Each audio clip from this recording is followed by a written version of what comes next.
In just a few weeks, ISIL has become the world's most feared terrorist group. The insurgents have captured most of northwestern Iraq after taking over a big chunk of Syria. In Iraq, they have moved quickly and claimed victory after victory, now threatening even Baghdad.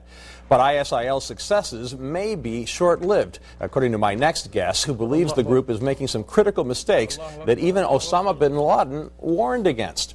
And joining us now to explain how ISIL's tactics in Syria and Iraq may be leading it down the path to self-destruction is William Saletan, national correspondent for Slate.com. William, great to have you with us. Let's begin with your source material. You reviewed letters and directives that were captured in the raid of Osama bin Laden's compound to better understand what he believed were the best ways to run a terrorist organization? Yeah, these are things that he wrote toward the end of his life, some of which he sort of practiced all along and some of which he learned through bitter experience, failures in the jihadist movement. All right, let's go down some of these directives that you've compiled. The first one you mentioned is don't fight civil wars. Essentially, you're saying that battling for territory against local governments will end up having negative consequences for an insurgent group? Yeah, because basically, if you want a theocratic state, this kind of long, drawn-out struggle for territory doesn't favor you because what bin Laden says is, look, there are real people who live in these countries, and they get tired of these civil wars, and they want it resolved. And the way these wars end up getting resolved is a deal. And the deal does not lead to theocracy. It leads to some kind of partition or multi-ethnic state. Another rule that you came up with is don't kill civilians, which is ironic coming from a mass murderer like bin Laden. But is he's basically saying don't kill Muslims because you could alienate your constituency? Exactly. I'm not saying bin Laden's a great guy. Obviously, he didn't consider Christians or Jews or agnostics or even Shiites real people the way that he considered sort of his version of Sunni fundamentalists. But he did make the point that what has happened to a lot of the al-Qaeda offshoots over the years is that they have ended up, they kill everybody, and eventually they kill the wrong people from their point of view, which is they kill members of some Sunni tribe, for example, in Iraq, and those tribes turn against them, and that has happened in more than one country. And in fact, it's happening already in Iraq.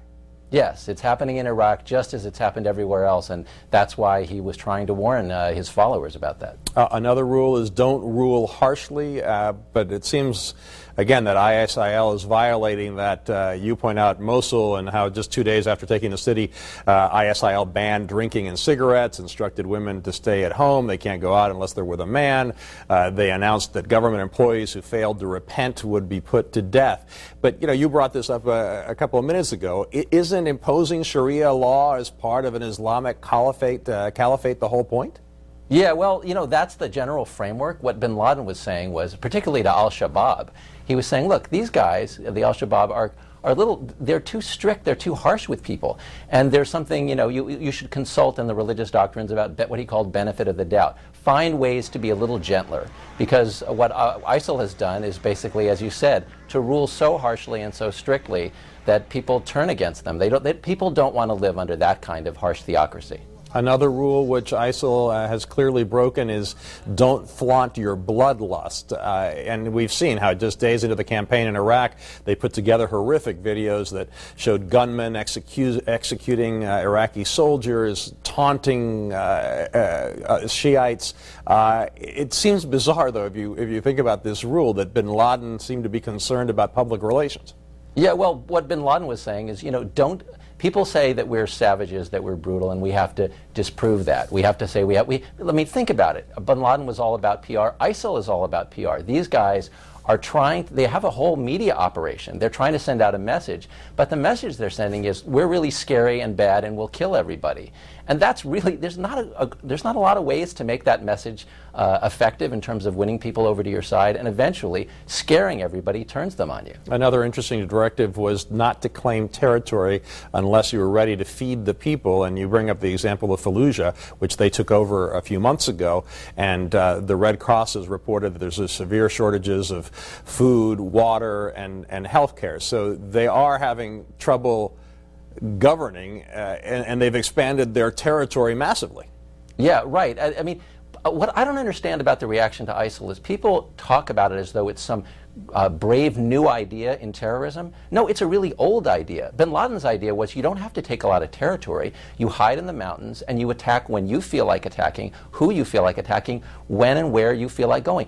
And for ISIL to go out and try to take a bunch of territory with 5,000 to 10,000 guys and try to hold that, it's crazy. And what you end up with doing in this case is you end up governing Fallujah. These people are not good at governing, and so the result is they're now responsible for this city in which people are starving. Well, it's especially crazy if they're going to try to hold all that territory and alienate other Sunnis and Baathists, because that'll make it that much more difficult. So do you think ISIL will begin to self-destruct? Yeah, I think they're already in the process. If you just look at the map, if you look at where the fighting is and who's fighting, you start adding up the number of entities that are now fighting ISIL. You've got, the Syrians bombing them. You've got the Shiites marshaling their forces against them. You've got Iran moving in. You've got the United States plotting with the reconnaissance. You've got the Kurds fighting them in the north. I'm sure the Turks will be in soon.